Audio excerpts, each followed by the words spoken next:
Welcome to Wednesday, the 24th day of September 2025, your day weather podcast brought to you by the Advocates Injury Attorneys. If you've been injured in an accident, don't face it alone. Get an experienced local Wyoming attorney on your side. Free consultations at wyomingadvocates.com or call 307-800-1952. You deserve an advocate. Well, it's back to nice September weather here in the days ahead. We're going to have a return of high pressure, warmer temperatures, and this very cool, wet storm system that brought rain and snow, a lot of rain to some of you in that narrow band. Well, we're now going to go back into just some really pleasant September weather.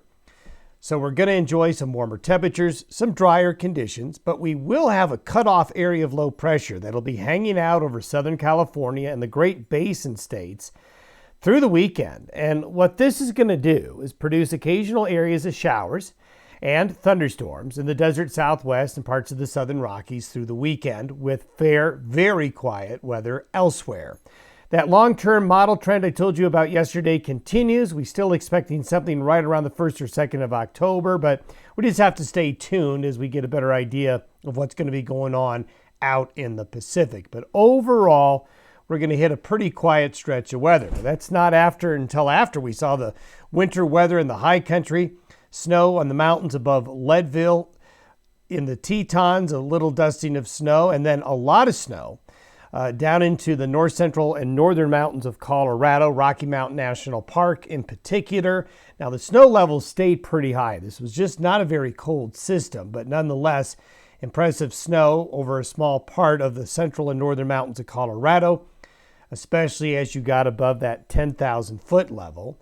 Then as the storm finally pulled out, nice sunset across southeastern Wyoming yesterday evening. There were a lot of locations across central and southern Wyoming that picked up half to an inch and a half or more of rain. A lot of areas are right around an inch or more, even into parts of the Red Desert. That's just fabulous moisture, parts of the Bighorn and Wind River Basin areas as well. And then that heavier moisture moved into the northern and northeastern areas of Colorado. That storm system now is kind of falling apart a little bit, but is now heading into the middle part of the United States, and it will be moving into the Great Lakes today. You can see a lot of clear skies in the west.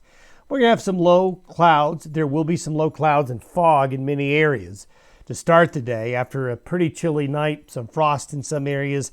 And the rain is going to make for some fog formation in some pockets this morning. You can see this area of cloudiness just off the Southern California coast. That's associated with the cutoff upper low that you can see very well here on the water vapor. So you can see the dry air around the upper level low in California. Yesterday's storm system heading into the central part of the United States. So this guy is just going to spin on its heels. It's cut off from the main jet stream flow, which is up here, and it's just going to hang around, as you can see here, off the coast of California with high pressure building in. So by noon today, things start to move and conditions begin to change. And we continue this through the weekend. This is for Friday. One thing about Friday, notice up here along the U.S.-Canadian border, there's a little wave moving through very quickly. So there is going to be a little bit of a cold front moving across Montana through the Dakotas, and this could send slightly cooler air south along and east of the divide.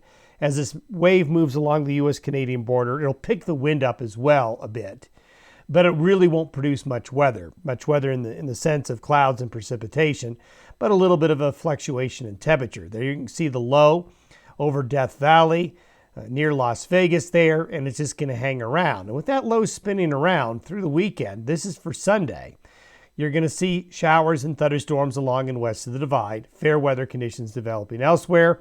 We've got hurricane activity ramping up out in the Atlantic. That'll be something to keep an eye on and may be newsmakers as we go into next week.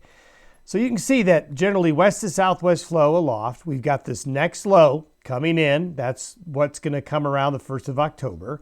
But warm temperatures are going to be the rule for the next 5 days. So for the next 5 days, these are the temperature anomalies. Well above average up here, closer to average or below average underneath that upper level low in the desert Southwest, and then Temperatures just a bit above average and really very comfortable. So back to nice September weather. So grab the camera this weekend.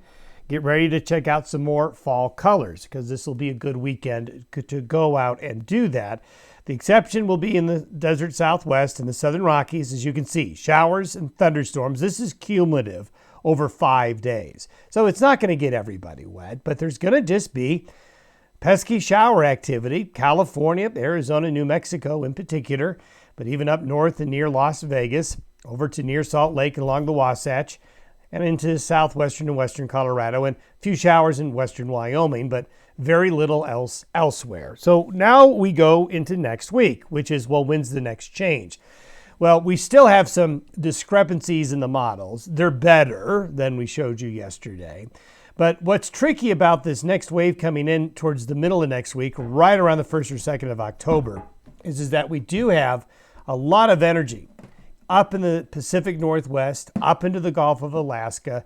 Very strong jet stream winds, as we've been telling you. And what will happen is these waves will break off the bigger wave and come across the western United States. But if the spacing between these troughs changes a little bit and you get more high pressure in between the waves, that allows these systems to dig in further south and come in stronger than the model suggests. The models a lot of times will want to make the flow too flat, meaning too horizontal, too west to east with not much change in latitude when you get these really strong jet stream winds up there. So that's why we're a little suspicious on the middle of next week and towards the beginnings of October. So the European model shows this. The AI version has got a big difference. The European regular model has a strong low in the Gulf of Alaska. The AI version keeps it more up here, which might mean more spacing between the waves. The Canadian model is now bringing a pretty decent front and wave in right around the 1st, and the GFS model is somewhat closer to the European models. But when you see all this energy up here in these lows, the cold air and the moisture up in the Gulf of Alaska wanting to come into the western United States, you can't take these models at face value. You never should take a model at face value.